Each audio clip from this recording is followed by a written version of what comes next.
Hello, everyone. What up, Internet? Yo, What up, chillest. world? It is your two favorite degenerates coming back at you. You have Dom, you have Garrett, you have Green, you have Garrett Green, Dom Garrett. We are here and we are live. It is Debate the Slate, your favorite space on the internet. A little degenerate safety nest. Just a little escapism. Where you can come in and talk about things that are not our president getting spanked on the ass with a Forbes magazine by a porn star with that he is on the cover of. So we don't have to talk about that. Nope. But can we for a second talk about? Let me ask you a question, Garrett. Off the top, I'm going to ask you the hardest question I think I've ever asked you in the history of this show. If your face was on the cover of a magazine, would you ask to be spanked with it? I mean,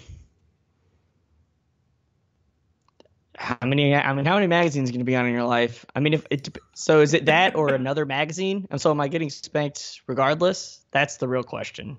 I mean, for the sake of this, I will say there would be either no spanking or spanking with the magazine with your face on it. That's your call. I mean, I'm probably gonna go no spanking. It's okay. A little weird for me. With a magazine. I mean, but if it's like I just for the joke of being like I'm beating the hell out of me. if it's like a magazine my face is on, or it's a magazine, or it's a fucking like time, just like a random Time magazine, or it's a highlights. It's a highlights that's been sitting in a dentist's office for at least a decade. Yeah, and still no one can find the 14th fucking troll or whatever they are. It was a typo, but it kept little Susie. Little Susie's been going after it for a while. Yeah. All right, everybody. That's how we're gonna start this week. It's gonna be a good one. Thank you so much for tuning in. This is our what is this? This is our second episode of 2018. No, it's like at least third. Is it at least our third? Is it? Yeah. Yeah, you're right. Because we definitely did one before when I was in New York last week, and we might have done two before that. That's true. Yeah, you are correct. You are correct, sir. Boom! It is 2018. We've got picks flying in. We've got championship weekend this weekend. Two of the last three football games that we have for this season are almost gone. The season's almost done, but we've got the three biggest games that you're going to have, which is crazy because the starting quarterbacks, three of the four starting quarterbacks are Blake Bortles, Case Keenum, and Nick Foles. Like you think you'd get in championship just like weekend. We all expected. Just like we all drew it up. Honestly, though, I did make I really we'll get to our picks at the very end of the show, but I hope Nick Foles does well because of some futures bets that I made. But I will say that as soon as Carson Wentz went down, I did not think that – I made some bets with some people before Carson Wentz got injured. Let's just say that.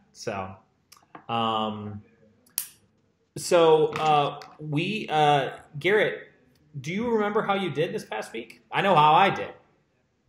I'm pretty sure I did terrible. You did terrible. Yeah. You did really bad. I was also I didn't catch all of either game. I like a little bit of both. Was following along mostly on my phone. I was very intoxicated for like 4 straight days visiting New York.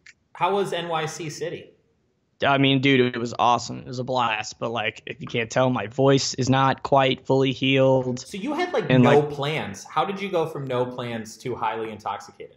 Well, that was the point. I lived there for 2 years, so I was like, I'd rather just like go with the flow, and that just ends up with me wanting to go back to like all of my favorite bars and dive bars and like catch up with some old friends that I haven't seen in like 6 months or so, like longer than that even. And it was a long weekend, so everyone was just like committed to the game, and the game was getting after it. The game was afoot. And Yeah, so sports weren't like a super high priority for me this past weekend, but by like Monday, like my girlfriend, we were talking like that morning. We slept in, and then I was like, honestly, like we're gonna do it again today, but I'm kind of ready to be back in Chicago. Like, I think I got a little too excited about being in New York again. So, hey, I feel you, man. but yeah, I did It's a terrible wild place. last weekend with my picks. Like, just everything could not have been more wrong. Yeah, I felt really good because I ended up going 3-0-1.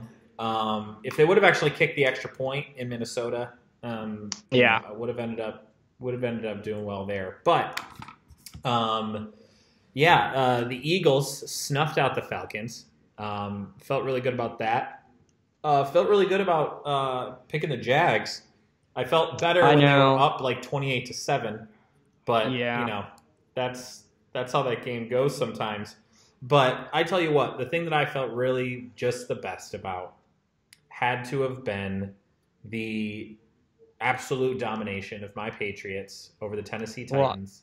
Well, obviously, because then you're correct and your team whoops ass. So not only was I correct, kind of but I was correct in saying that. I don't know if you remember me saying this, but in the last 6 home playoff games, the Patriots have averaged 35 points. And you know how many points they scored? 35. I made a massive bet at the Patriots over 34.5 for the game and ended up hitting that. I will say, though, I do feel bad because I made a bet. One of the bets that I made was first quarter over 6.5. And the Patriots were marching with like 5 minutes left, and then they got stalled out. Ended up punting it, and I was like, fuck. I'm not going to win this bet. This sucks. But then the Titans end up going all the way down and scoring a touchdown with like a minute and a half left in the first quarter. So I hit the over and I hit my bet, but it felt like dirty money.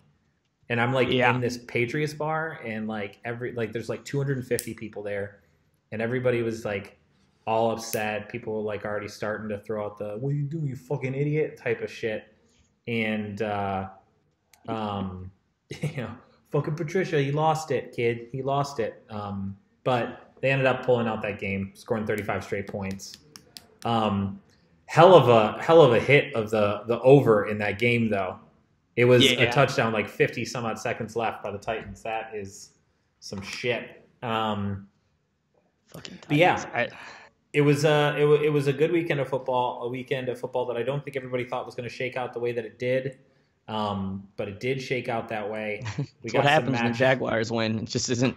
No one expects something really to happen, and then after the weekend, here we are talking about how the Jaguars did not lose and did not get destroyed. They didn't. They did get like 42 points put up on them. But for that super awesome defense.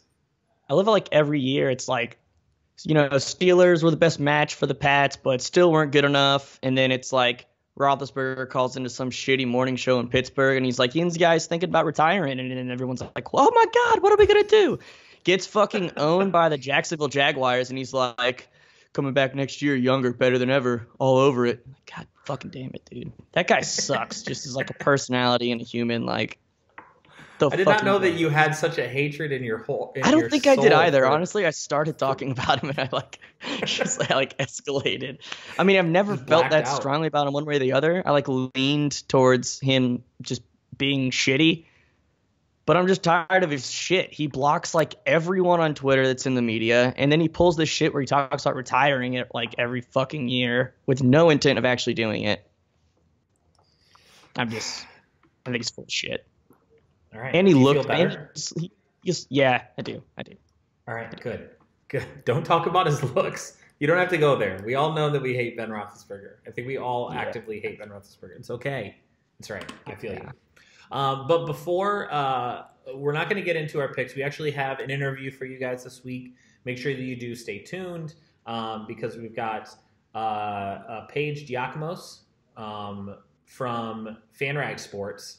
She is kind enough to join us to come into the Degenerates Tree of Trust and hang out with us. I'm gonna I'm gonna give her some shit for some of the things that she has said on the internet about my beloved Patriots over the course of the last couple of days. But we'll see. So we're just never gonna have guests that you like can't talk shit against. Then if we're like gonna call out people who, I mean, as long as they like the Pats, then we're gonna get along great. I don't ask for much, Garrett. Like, God, I don't understand. I just want to win a Super Bowl every year and only talk to people who love my same annoyingly successful, arrogant team. You know what? If any of your teams are this good, like, you know what? Your teams are this good. You talk to UK people, and it's just like I just have to watch you guys go back and forth when you talk about it. So. Yeah, well, that's why I like talking to the competition, because when you're as good as the Pats, you gotta just laugh off how people hate you and you're so much better than them. I mean, I do laugh it off. I tell them that I think that we're better than them, though. Like, I'm fine with having them on and just telling them to their face, like, hey. Well, finally, it's been so long. People I know I take this route, and it seems like more and more people are. It's just yeah, it's because you're fucking good. I'm tired of you all being so good, and it's fucking annoying. And were the couple of cheating at it's instances here and there, were they cheating? Yeah, but they're shitty. They just add up in a reason for me to hate you on top of always beating my team and other teams who I hate less than you. So that's 100% acknowledging why I hate the Pats. I have no reason to hate the Pats. It's just annoying them seeing them be so good for so fucking long. Yeah. Yeah, it feels good. It feels good to be king. It's wonderful. It's a great feeling.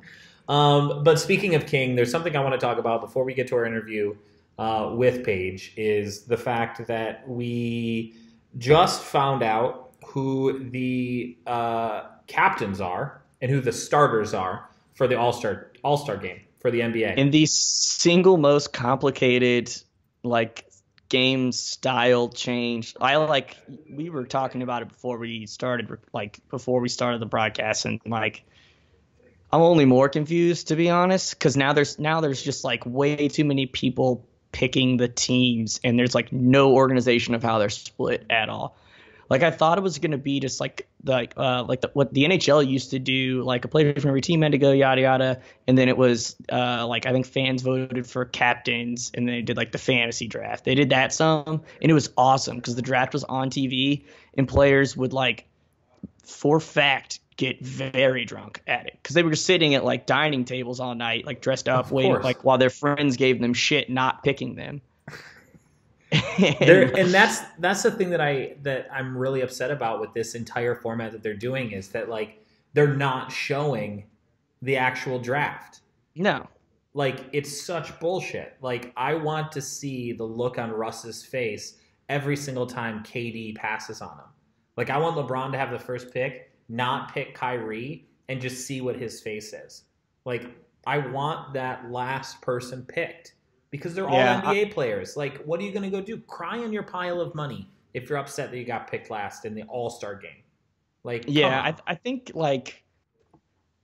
it seems just All-Star games and shit like that is dying across all sports. It's losing. The Pro Bowl's always been a joke. Yeah, I would say so. Maybe the something's MLB. Gonna at least in baseball, it's really worth something.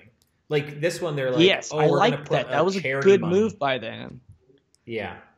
Yeah, and then the NHL switched to real money, and so there's usually younger players who are still on their entry level contracts who are looking to get a little bit of extra money. Yeah, fuck a bonus $100,000 or whatever it is. Fuck yeah, let's go. That matters to me. But I like the MLB move.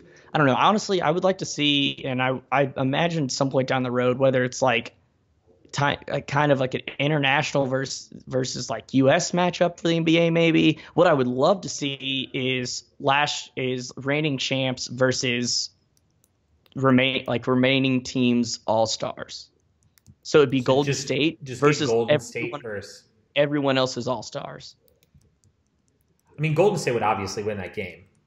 They play as a team every day. You have to assume that they're going to fall into how they do. Solid. I mean, the reason that Golden State is so fucking good is because there's always someone too good on the court. You can't, you have to leave someone a decent shot eventually. Like whether it's Steph, whether it's KD, like the list goes on. And I think like if you an All-Star team would be the closest match to that, and then Golden State's defense would have to match up against Give me Golden five. State. Give me Golden State every day. Every day. I just think every it'd be single a game. day. I think it'd be a game. Like I it would think you not, could it would take be a like blowout. you could take Toronto and put them out there against. I mean, Toronto's not even that bad. Give me like you could take Detroit. You could take Detroit as a team, put them out against the All-Stars, again like all of the remaining All-Stars, and I think the Detroit would be in that game within the last 2-3 minutes because of the fact that they're a team that plays together every single time. I don't know. I think I'd have Running to disagree set there. plays, being able to do that. Like the All-Star Game's defense is horrendous. Like, what are you going to do with like court spacing and that sort of I guess thing? I feel like you can honestly, coach against that really easy. I don't know. I mean, I think like the move would be to like if a coach got to pick the team that plays against Golden State, like you would basically just be taking like the three from Houston, like a couple from Oklahoma, and then like a couple Boston guys, and then you have some chemistry. It's basically like it's replacing the shitty players on Oklahoma with good players, and just like you have to kind of couple it up. Yeah, you couldn't just be like these dudes have the like 5 sickest stats. Like you'd have to be like, yeah, these 3 players play really well together. It's true. You got that. So let me ask you this. So we've got Kyrie and LeBron. No, I'm sorry. Steph and LeBron are the captains for these two teams. The lineups that we actually have going out there, let me see this. So they get to choose from these 8 players, and then there's going to be 14 more that are chosen by the coaches. That's actually going to be happening, like I think on Tuesday or something like that. But we've got, other than Steph, we've got James Harden, Anthony Davis, DeMarcus Cousins, Kevin Durant. And then we've got Kyrie, DeMar, Giannis, and Joel Embiid, who, congratulations, Joel Embiid. He shot a shot with Rihanna. She said 3 years ago, let me know when you're an all-star. Joel, you're an all-star. And people are murdering her Instagram. This probably still as we speak. Like she's got to, and have been for hours. She's got to hit it. She's got to. Yeah. You have to take a date with Joel Embiid at this point, right? Yeah. Is she like married or dating anyone or? Not that I know of. I didn't think so. She's fantastic. What's her beef, I love man? Rihanna. Yeah. I love Rihanna. But like Joel Embiid, you know what? He went out and he did it. He said he was going to be an all-star. He became an all-star. Like you have to give him some props, Rihanna. Let's go for it. So, here's the question: if LeBron has a chance to take Kyrie, does he take Kyrie? No. If LeBron has the first pick, does he take KD or does he take Kyrie? Oh, he takes KD. You think so? Yeah. I think they're like the more old school professionals, and they've spent like more time with each other, just acting like they don't mind each other. Like I think they could be on the same court with more ease. I don't think he would pick because I don't know. Like I think that because here's what I see LeBron doing. It's that bullshit. It's that LeBron bullshit that we all know is bullshit, but he's still going to do it anyway. He's going to pick him and fucking trade him in like a fake trade. No, it's where he picks. It's where he's going to pick Kyrie, and we're not going to get any drama, and he's going to be like, yo, it's because this is all for charity money. I want to make sure that we have a good chance to win. I'm just out here trying to win. And like this like super like we know that you don't want to like Kyrie left because he didn't want to play with your ass. Like how you I don't know. I think that's what LeBron's going to do, but like the thing that would be interesting is if Steph gets first pick and picks KD. Like yeah, but see, this is all a moot point because we're not going to get to see this freaking draft. I think that's the thing I'm most upset about. Like, I would pay money to see this draft. Are they going to tell us who gets first pick? So, or do we just never know? I don't know. I think they're just going to like release the the things on like This NBA is and so fucking TNT. stupid. Yo, NBA, if you're listening, like get it fucking together. It's confusing. It's behind closed doors. Like this is the type of shit the NHL does, and it's moronic and just it's stupid. Yeah, it's bad. It's so bad. But I mean, I think there's going to be. I think it's going to be a good game. I made some good money last year on just taking the over because duh. Like I think it's. Do you think it's going to be more competitive this year? Like the point totals last year were just insane. Yeah. Like most of the time, like last year, the size of the bet that I made last year was scary to me at the time. I should not have made that size of that bet last year. But I remember making it and feeling so confident that it was going to get hit that I like left the house. I normally like when I would make bets that big before, I would lock in. I would be a horrible person to be around because I would just be like fucking sweating this matchup. Like I left because I was just like, obviously this is gonna hit. I feel like you're gonna call me like a crackhead during like the Puppy Bowl in a few weeks, and just be like, dude, is Skipper gonna do it? He better hit that fucking over. I've got a prop on him. It's wild. Like I've been doing this thing where I'm like I have bets that I want to make, but like I'm just not making as much because I don't have so much college games, I don't have so much pro games, and then I feel like I have to bet more to like make up for the fact that I'm not betting a certain amount in a week. It's bad, dude. I got it bad. I think this might be a really difficult off season for me. This might be a real I'm coming to my reckoning with realizing how bad it is the same way you came to your reckoning about how much you hated Ben Roethlisberger. Like as I'm talking about it, that was not the point of this conversation, and now look where we are. It hits me so hard. The point of this conversation was to talk about the NBA All-Star game, but I don't know. I think I just have to. I think it was also easier. Like when you're in a relationship and you basically say like, "Hey, Saturdays and Sundays, I'm going to be like checking my phone a lot more with the game." Like I'm actually trying to be a good person in a relationship and not check my phone all the time when I get home from work. But that's when the NBA's on. Yeah. That's the bet I'm making. The bet I'm making is this relationship is better than the NBA, which I don't get in as many fights with my girlfriend as NBA players get in with themselves. So there's that. Yeah, that's good. That's good. Definitely good. There's no secret passageways. How fucking crazy is that story? Amazing. Like I remember checking my phone and Carrie was like, "Why are you laughing?" And I was like, "Because the craziest shit is happening in the NBA right now. Like former team fighting, like secret passageway bullshit, like knocking on the locker room door to call somebody out. Like what in the world is going on?" Oh, just a wild move. I'm like trying to think of anything it like compares to. Like I can't see that happening in it. Like maybe in hockey, but in hockey they just fight on the ice and it's just done. Yeah, it was only John Tortorella did it once. He tried to go in the other team's like hallway locker room, but that guy's crazy. That guy's awesomely crazy. How many Not fights as crazy happen as Jeremy like Grant, as they're going? How many fights happen as they're going into like the locker rooms? Because they walk down the same. They leave out the same place. No, they don't. No, they go back to their like the door is at their bench, and so they like go back.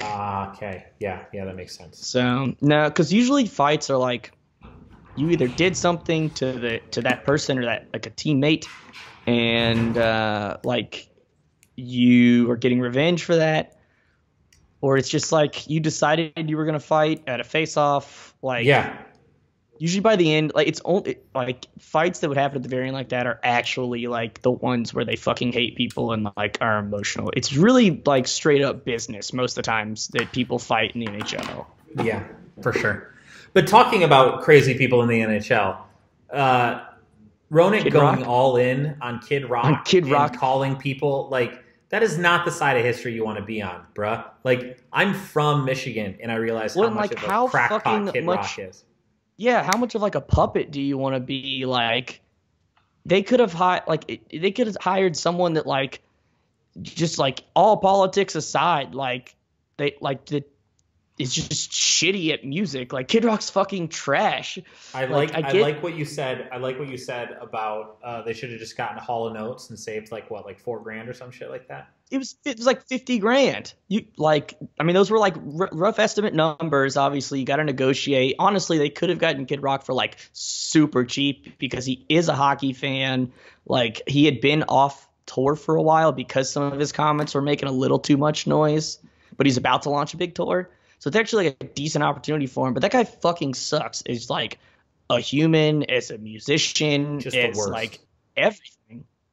Like it's fucking awful. I cannot believe it. I can't believe that Flo Rida is gonna perform to start the skills competition Friday night. And I'm like, wow, that was a great booking by them. Like Florida in Florida, doing up his music thing. And like if Flo Rida is like your best decision far and away, you fucked up super hardcore. Super bad. It's so bad. So yeah. Like the only worst move they could have done was canceled whoever they had and booked the Cranberries after that chick died. Like that's the only more fucked up move available. Anything else is a better move. Oh man, if people are watching this, that's the pull quote that I want. That's the one that I want to come out of this. All right, so I think it's about time for us to get to our interview with Paige, and then Garrett and I will be on the backside giving you our picks for the weekend. All right, welcome everyone. We've got Paige Dimakos with us as promised. She is a video podcast host for FanRag Sports Network. She is always bringing the hot takes and a must follow on Twitter. We'll get into that, of course. We were just bantering, talking to her because she's also a Nebraska alum and lifelong fan. So I'm getting beat up by two Big Ten fans here. But thanks for joining us. We really appreciate it. We're looking forward to it. Yeah, I'm glad to do it, guys. I always love talking with people that are fun and engaging on social media. We're all good. Yeah. Do we want to start with particular hot takes, or do we want to start with just love for Twitter? That's like there's just two realms we can go here. What do you think, Dom? You guys let me know where you want to start.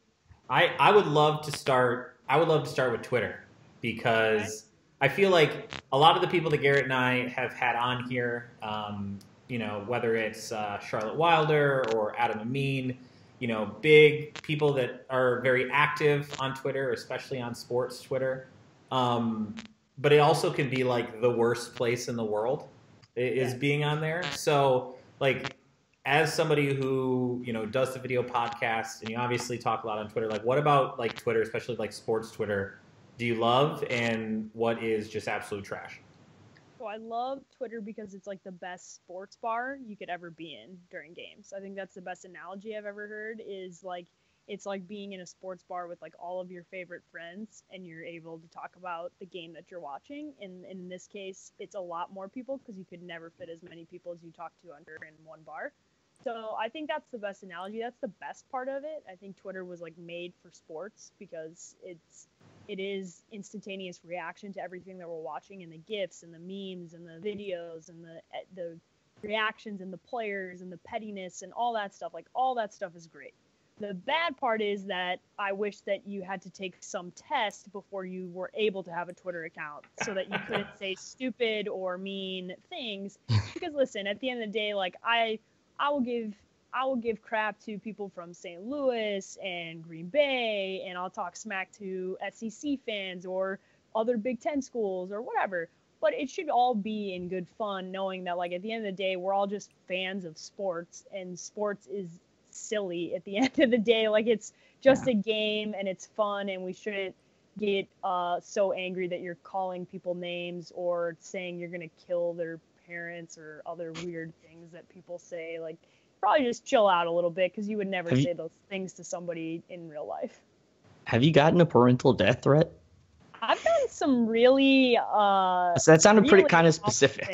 Things. Yeah, I got some really awful things. It's mostly for when, unfortunately, guys don't like when they're proven wrong by girls about sports. It seems to be a triggered moment for a lot of dudes, especially old dudes.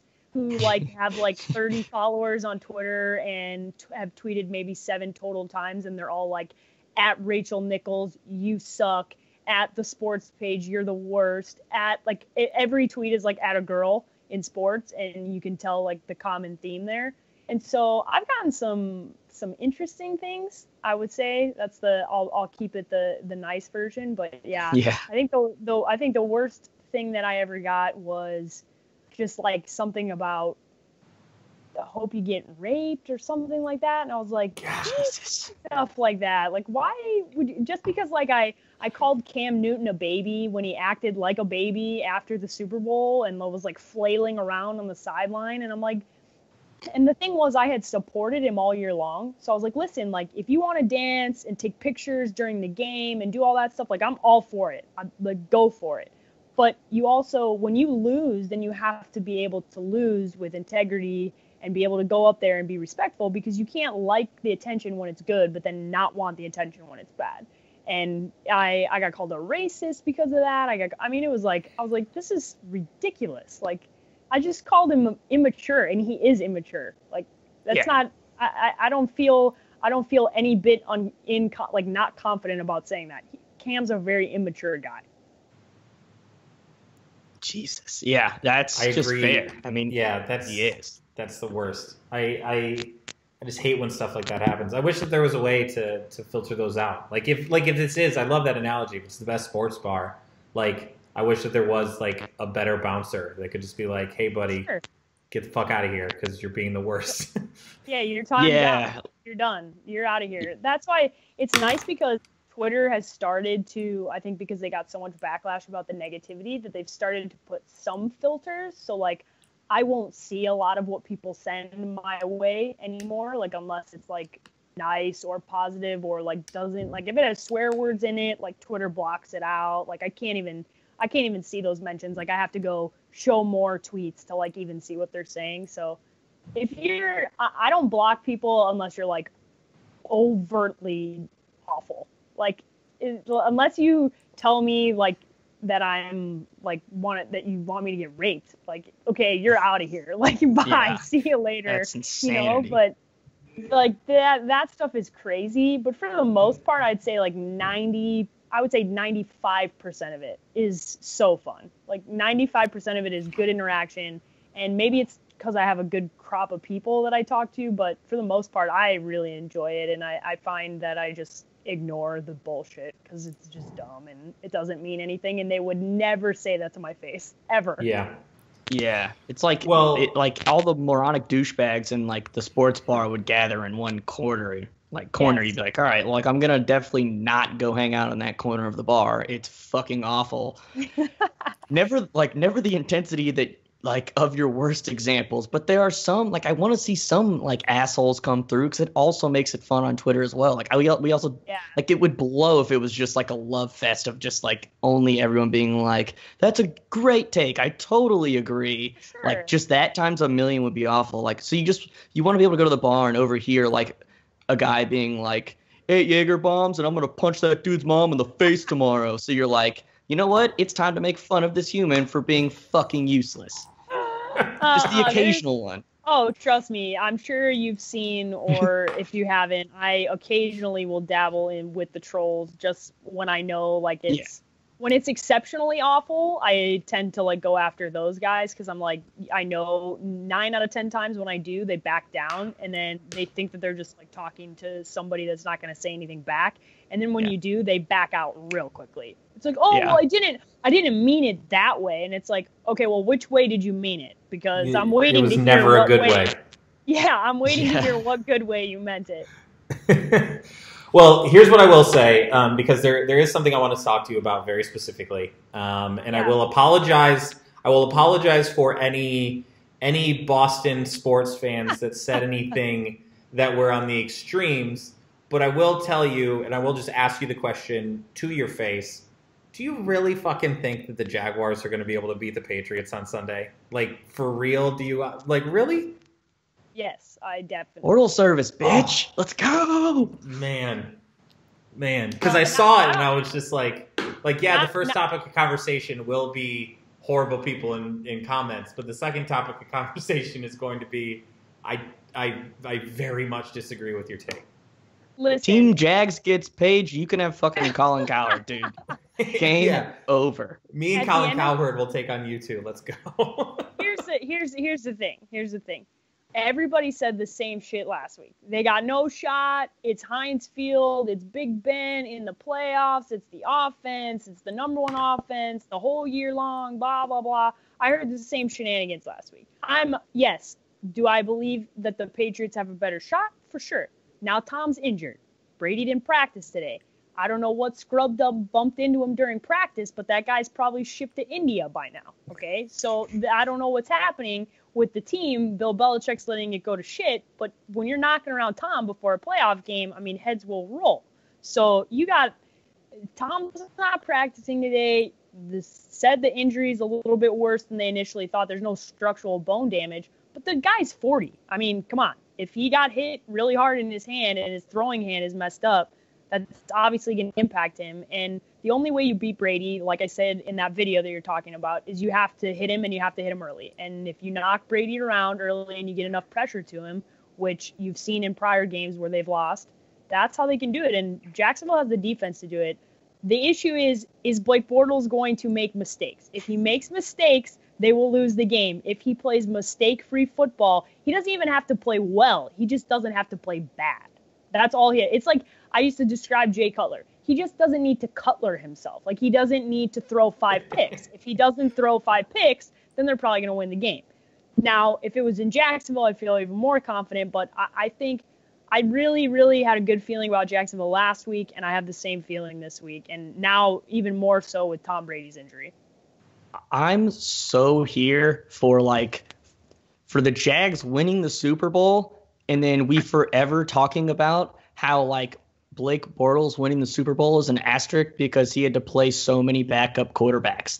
I want Brady not to play and then the Jags win. And the meanest thing that could ever happen is Blake Bortles wins a Super Bowl and everyone is just mean as fuck to him about it because of the opposing quarterbacks he dealt with. That's exactly what would happen too. It would be he did. It's like a fake Super Bowl because he's playing whoever in the NFC they play, whether it's Case Keenum or Nick Foles. It would be the ultimate. Stephen A. takes are going to be, which is phenomenal because when you think about it, what the extreme would be if Blake does it, but then if Brady beats either one of those backup quarterbacks. Oh, 6 rings, blah, blah, blah. That's all you're going to hear about. It's unbelievable how the storylines can switch depending on who it is and what the situation is. But watch this. Watch my boy from Michigan State, Brian Hoyer, come in on a white horse and just get those Spartans that championship. Let's go. I got a soft spot for the bad quarterbacks. It's what happens when you're a Bears fan your whole life. So God bless you, Brian Hoyer. I hope you do come in and win the football game. I'll cheer for Hoyer if it's Hoyer in there. I can't deny myself a bad quarterback. Oh, that's good. All that's left. Yeah, that's all. And one of them's a starter. It's see, we're already planting the seed of they're all terrible and isn't it kind the of one crazy, starter? Isn't it kind of crazy though to see what Jimmy Garoppolo has been able to do in San Francisco, and if he was still in New England, would look like? See, that's the scenario that I'm most dreaming of. Okay, so I'm most dreaming of on Sunday. I don't want Tom to get hurt badly, but I want his finger to hurt enough that he has to leave the game. And then the whole storyline becomes, what would have happened if Jimmy Garoppolo was there? Because Brian Hoyer comes in and looks terrible, and they lose the game, and then that is the end. Then it's the end. Then it's the Belichick, all the storylines that we've been hearing about. Then all of that just gets ramped up. We get more about it. We hear more of the truth. We hear more coming out. Now listen. We've heard some of this stuff in the past with the Patriots. This guy, how long is it going to last? Blah, blah, blah, this and the other. But where there's smoke, there's fire. That's what I always tell people. Where credible reporters are not reporting off of things that they have no sources on. I can assure you that. So Boston fans, you can hashtag fake news all you want. That is not fake news. That is credible reporters who are talking to people in that locker room who know way better than you do that there is something going on. Bill Belichick doesn't trade away picks like he did with Jimmy G. Bill Belichick's also the most ruthless human being on planet Earth, and he does not care if you are Tom Brady or the greatest cornerback in the world, he will trade you away when he thinks you're not valuable enough to him. And that is why I think that storyline is actually correct. I'm so into it. I'm like, I'm even beyond. I'm just like all the pettiness. Like I want nothing more. I want all of it. I want us to learn I want us to learn in 6 months that like Brady's finger didn't heal at the speed at which they thought, and it was all because of some obscure vitamin deficiency that you only get from strawberries or some shit like tomato, whatever the fuck he doesn't eat.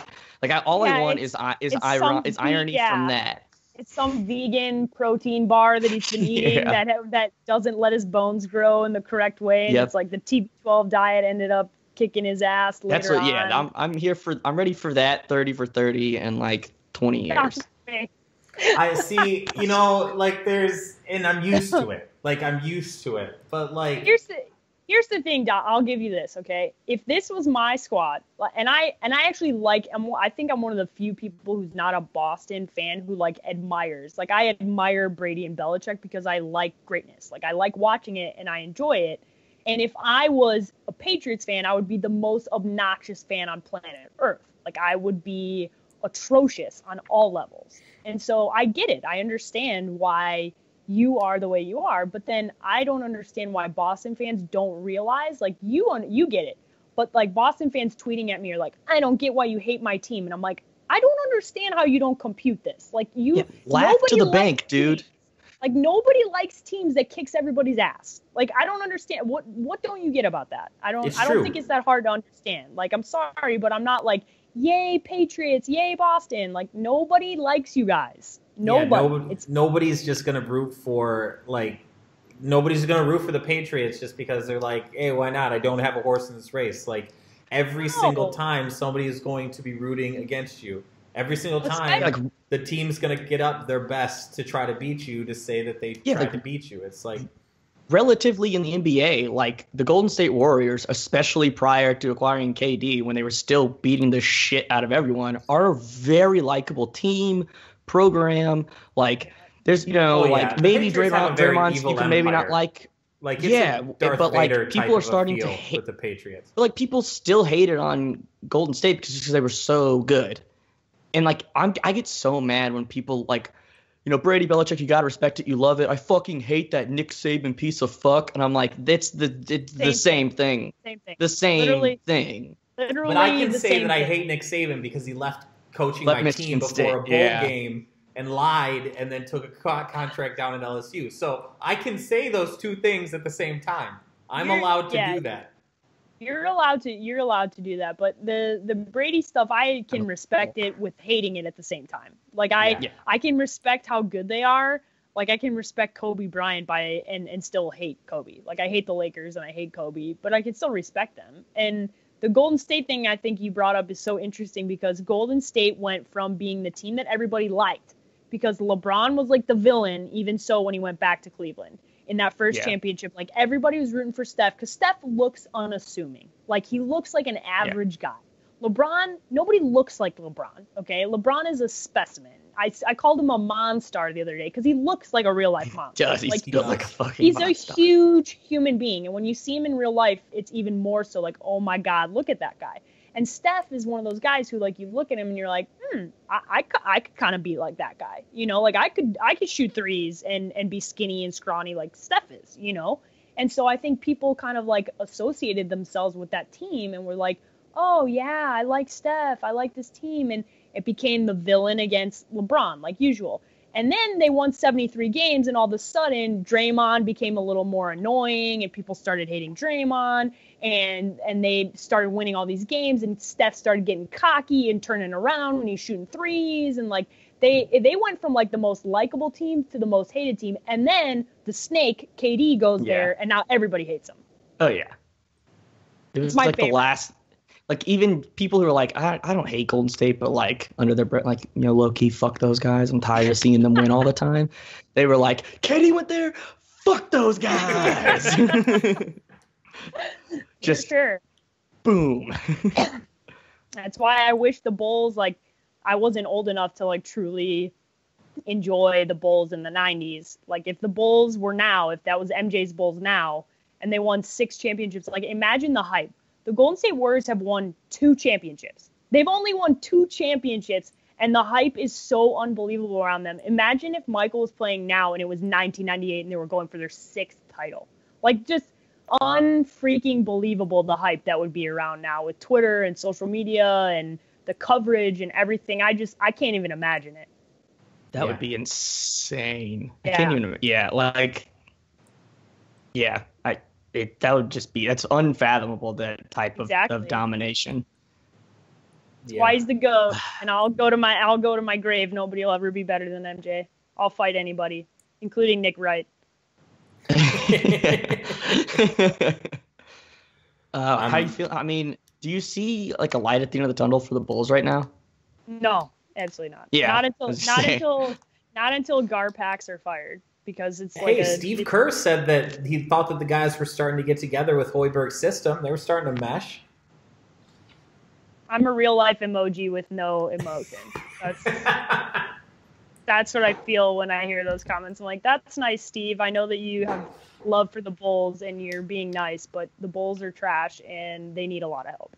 I thought when you did this that you were being Chris Dunn trying to hold his teeth back in his mouth after he hit the deck. That was one of the grossest things I've seen in sports more recently. That was disgusting. What is with this year of basketball? It's like those gross injuries. If I could never see Gordon Hayward's injury again, it would be too early. That was disgusting. God, that was so bad. Jesus. That was so bad. So let's keep it Chicago. I love the Chicago connections that we have in this podcast too, because I was actually born there and I lived there for like 7 years. Moved away again too early to fully experience all the Bulls magic. But you also talked. There's another story I got to bring up, and I got to ask you this here.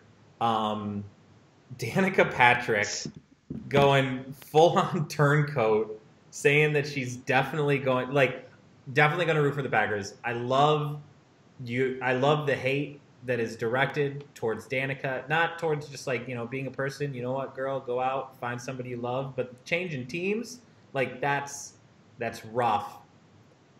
Is Aaron Rodgers that guy for you? Because you talked about it in the thing. You're like, I could never imagine myself dating my rival like that. Would you? Is Aaron Rodgers the guy? Oh yeah. Yeah. I've been so I interviewed Rodgers this summer at the Gatorade Awards, and it took all of my willpower not to punch him in the face. I didn't want to be around him. I was disgusted to even be in his presence. It was I don't even want to be around you. I get how good you are, but you have inflicted so much personal pain into my fandom that I really would rather you just go somewhere else and not be around me. So the thing with the Danica stuff, which is so funny, is Old Player Tweets, who I talk to all the time, is a Chicago guy, and he sent me her old tweets.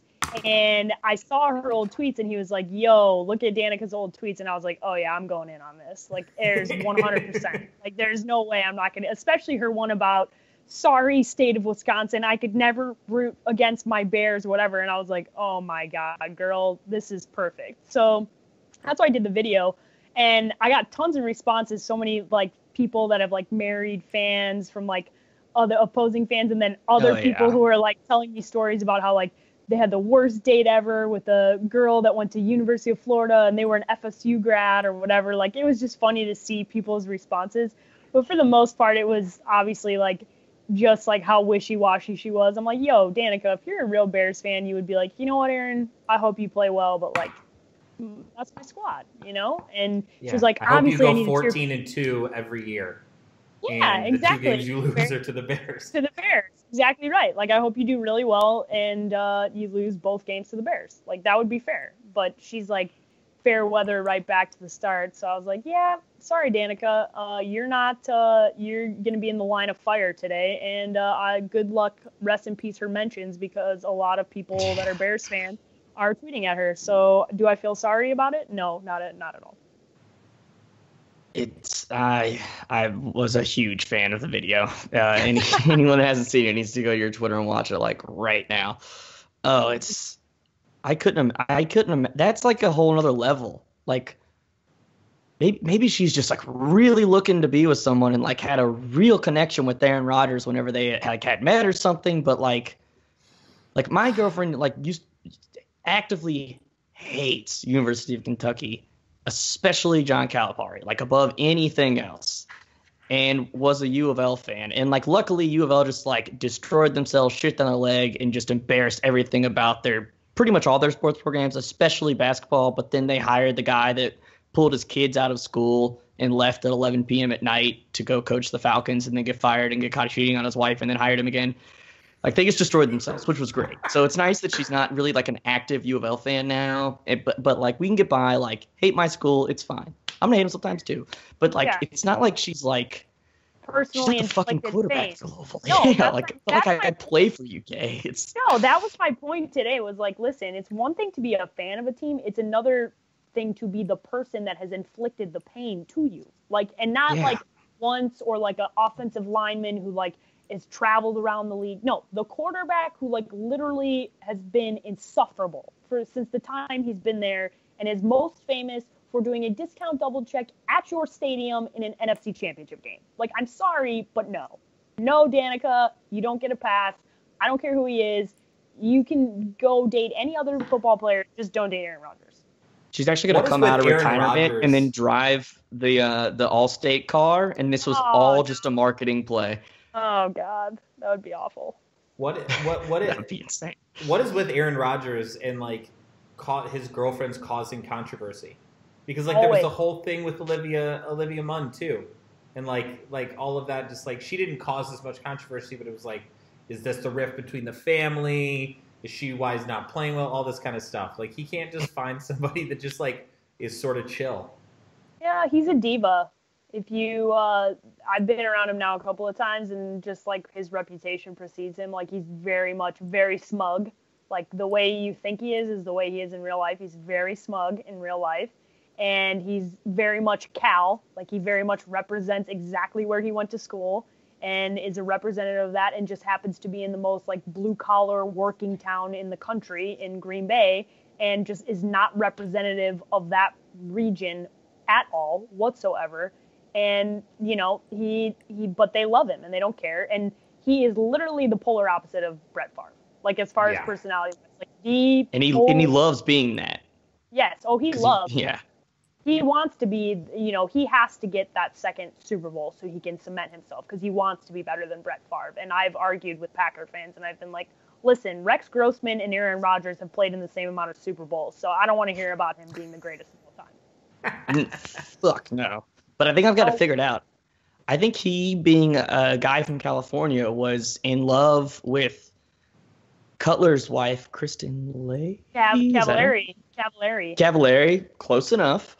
Not OC, Laguna Beach girl. So he like fell in love with her, and then what ended up being his arch nemesis rival got to be in love with her and marry her and live that life. That's all he's wanted. So that's why he's inflicted such pain on Bears fans. I think I just cracked the case.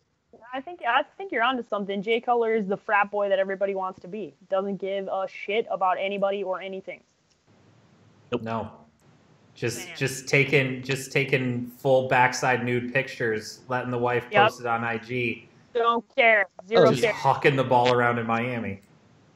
Dude, I am so ready for like, I want him to call all the sports.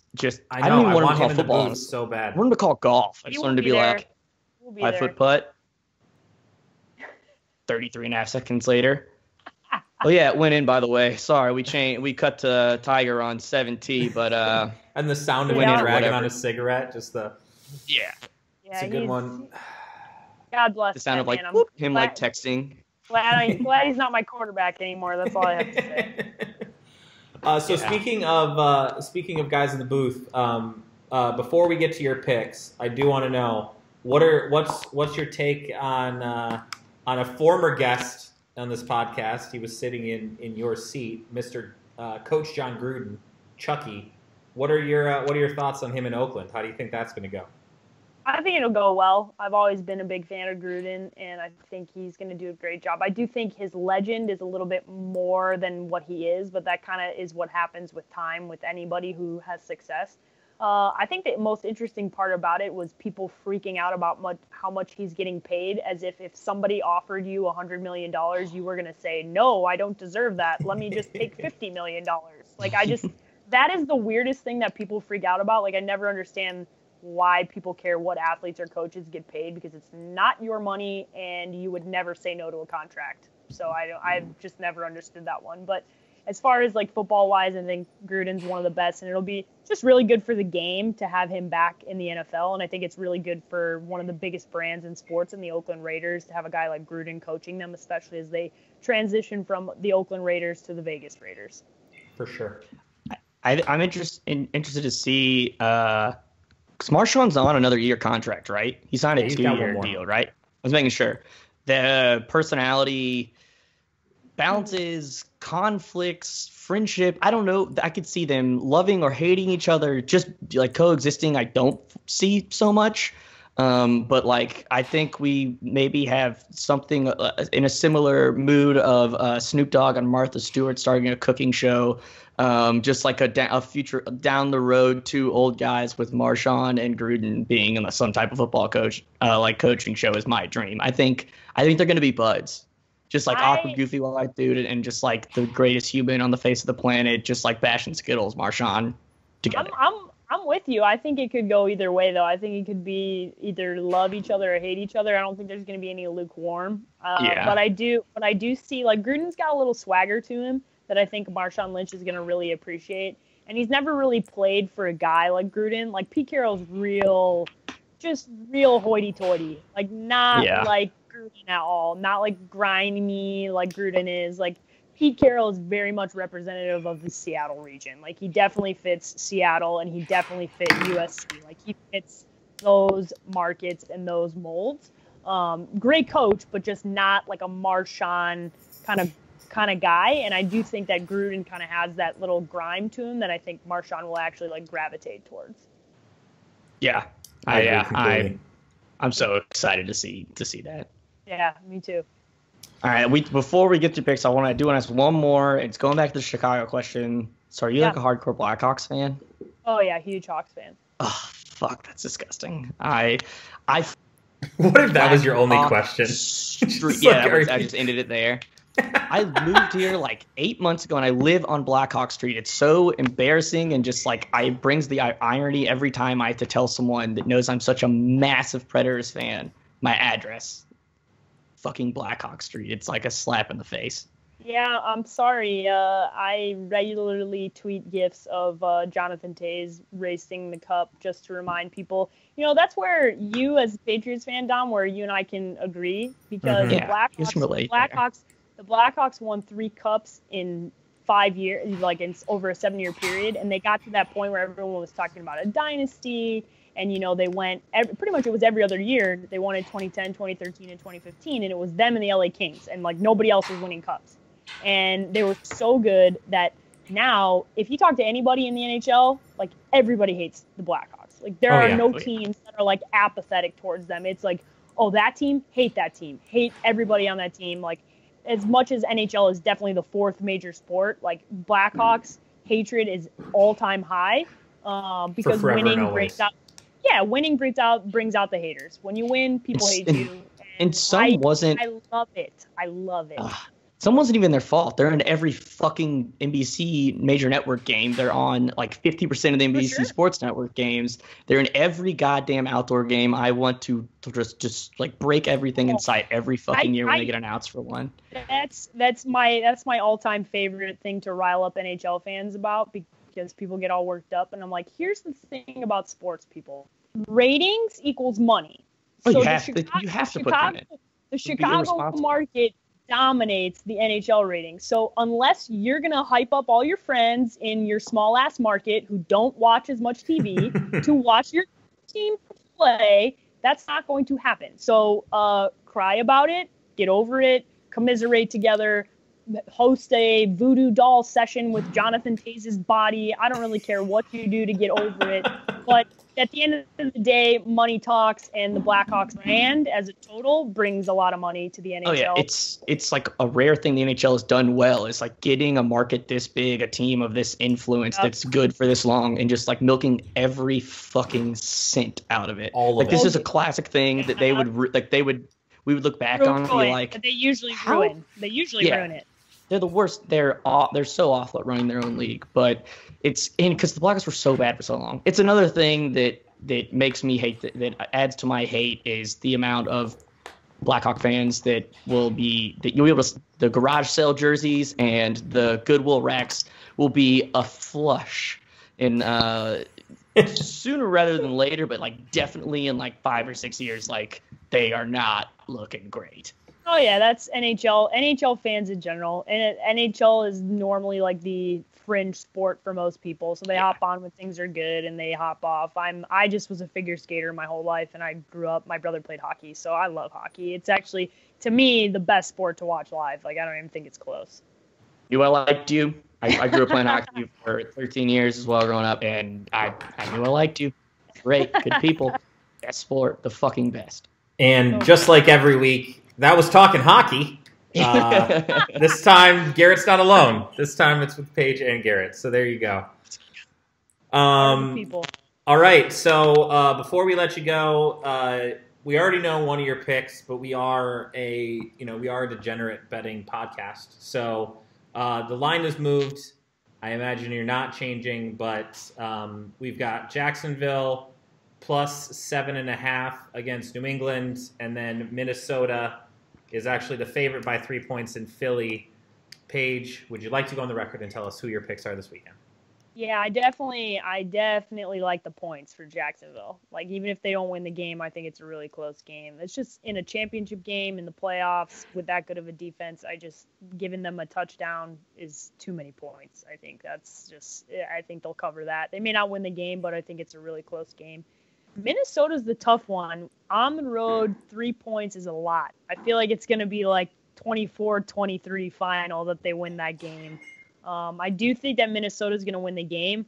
Man, giving them 3 points feels like a whole lot. I know that everybody like, is Nick Foles hasn't been able to do enough and whatnot, but I keep waiting for Case Keenum to have a Case Keenum game. You know what I'm saying? Like I keep waiting for him to throw 3 picks and suck, and I kind of feel like this could be that game, and the Minnesota Vikings defense is too good for them to like get destroyed, but I really think this is going to be a really, really close game. So I'll pick Minnesota to win the game, but I don't think they're going to cover 3 points.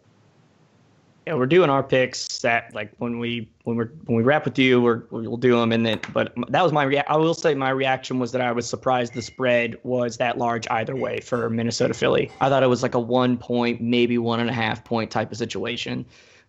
So I think they're there's thinking a lot neutral field that this is like a 6-point game for Minnesota. Like that's essentially what Vegas that's is saying, way and that's no way. That's too much. Oh yeah, that's too much, and you don't realize like Minnesota is not an outdoor team. Like they play indoors, so like going to Philly is not. They're not. People are like, oh, they're used to it. No, they're not. They play indoors. They're not used to the cold. So Philadelphia is prepared for football outdoor weather.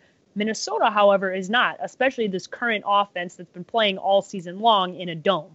So don't tell me that they're ready for this weather because they don't play outside in Minneapolis. So this is definitely home field advantage for Philadelphia. We all know about Eagles fans. They're crazy, that are intense. It's one of the most intimidating atmospheres in sports to go anywhere in Philly and play a road game. And at the end of the day, they shouldn't even be in this game. Right, the Saints should have won that game and locked it up anyways. So Minnesota, yes, they have the Minneapolis Miracle and all the stuff that goes with that, but 3 points seems like a lot on the road for me. I like God, you, if we have to watch I like you a lot. Philly We're thinking fans, the same things.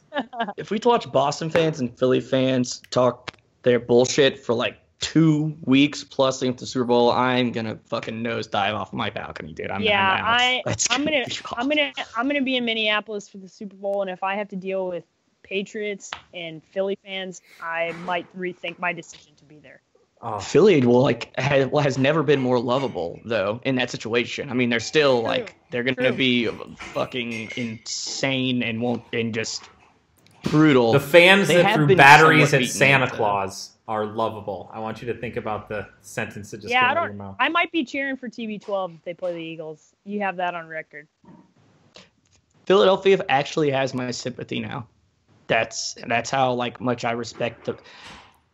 They have been so. That's how much you passionate for hate the so Patriots. long. Say what we all think you want to say. That's how Yeah. much you hate the Patriots. Well, that too. But like, they've got. I don't hate the Patriots enough to do that because you know what? I hate the Flyer fans so much that by proxy that's Eagle fans, and so I'm like, no, can't cheer for Philadelphia. See, I'm on board with that, but similarly to like before the national championship game was like I find myself rooting for Bama because I think a tide is turning to where like Georgia is going to become that as dominant program, possibly more. Like if you're looking at the recruits they have leads on and who they've gotten for at the last signing day. And I guess I could maybe find myself rooting for the Pats because like Wentz is such a beast and this Philly team is built well, it's coached well, like they're moving in the right direction to not replace, but to stay relevant for a while and maybe sneak themselves into a championship. Look at how we just kind of talked him into being a Patriots fan in the Super Bowl. No, fuck those guys. I'm not trying to do it, but I know all I'm seeing, that in all the I'm seeing on moment, his shirt too is red and blue. You've already got it, Garrett. You've already got it, man. Good. I'm out. Don't do that to my fish shirts. Don't break my heart like that, sir. I'm breaking your heart on that specific fish shirt. So good. Oh, this is good. All right, Paige, this has been fantastic. Thank you so much. Like Garrett said, we as a show give stamps of approval on Twitter, and you get just about as hard of a stamp as we can get. Thank you guys. I appreciate that. So make sure you follow Paige on Twitter at _sports page, Paige, not the other page, the better page. Do you know or have you talked to that sports page? Yeah, there's another girl that has the sports page, and I need to bribe her so that I don't have to have the underscore anymore. But then when I was like typing you in earlier to look at your profile, isn't there a girl that works at Bleacher Report that has that sports page? Oh, I didn't even know it. No, I didn't know that. I'm pretty sure. Check into that and then definitely become like best friends with her. Yeah, maybe we'll have a show, the two pages, the sports page. Yeah. There it is. Yeah. Turn the page. Oh, both sides of the page. You have some Metallica. Oh, I love it. Guys, so many ways to mock my name. I love it. I'm all here. It's right. We've got the two Garretts on this podcast, so, you know. Yeah, I know. That's the first thing I thought of when I saw it. Yeah, when we had Charlotte Wilder on, she was like explaining how we could like share the name, like a name. She went on this like very like probably 90-second or so explanation that she was like, I mean, I know that's not how names work, but you all could do it. We're like, what the fuck are you talking about? Yeah. It was like hot out of the gate. It was like the first thing in the interview. We're like, so if names were a completely different construct, like and people too, if could we could fit become into that. Yeah. That is, she basically was like, you all could be one person, and then name, your paperwork wouldn't be different. It was like, tight. Yeah, no, you guys are definitely two separate people, and I totally want you guys to stay as separate people, not one person. Thank you. Thank you. That's the nicest thing that anybody said to me in all of 2018. That's the greatest. All right. We are back. That was dope. Thank you so much to Paige. Make sure you do follow her on all of the social medias. She is at the _sports page, Paige. So not to be confused with that sports page. Not to be confused with. He's a good writer, Bleacher Report, but not as dope as this page. Not as dope. Lots of dopes, but not this dope. But they're not dopes. No. Who says dope anymore? Anyway, who says dope like that? Nobody does. So, we are going to give you our picks really quick and then get out of here so you can go about and make tons of money and enjoy your weekend responsibly with a lot of alcoholic beverages. Maybe not responsibly, but maybe be responsible. So, the line moved. New England versus Jacksonville. The line has moved. It opened up at 9. It has moved to 7.5. Mostly, I think, on the news of Brady's hand. What's going on with his hand? The fact that Brady could sit and we could get Brian Hoyer, Blake Bortles, Nick Foles and Oh Case my Keenum fucking makes God, me dude. think that I need to get a refund from the NFL. Like, they should, all of the money they made this year, they should just divvy it up among us that watched every week, so that, because we deserve it, because that's not fair. That's so beautifully atrocious. Like, I want it. I'm here for that. So this is the first game. We've got Jacksonville, Saxonville coming in. Their defense has been pretty good, except for last week when, they gave up 42 points. They also did give up 44 points to San Francisco, one of Jimmy Gapp's games. Yeah, but Jimmy's like the young goat, so can you blame him? What is a baby goat? A kid. He's the kid. Jimmy the Kid. Oh yeah. There you go. Boom. People need to start calling him Kid because he's the young goat. That's a really good name. Quoted here first. Anyway, so we've got 7.5 points. Garrett, what are your thoughts here, man? I loved it at 9 because I think I'm gonna go the other way. I have been on a cold streak, as we have seen, but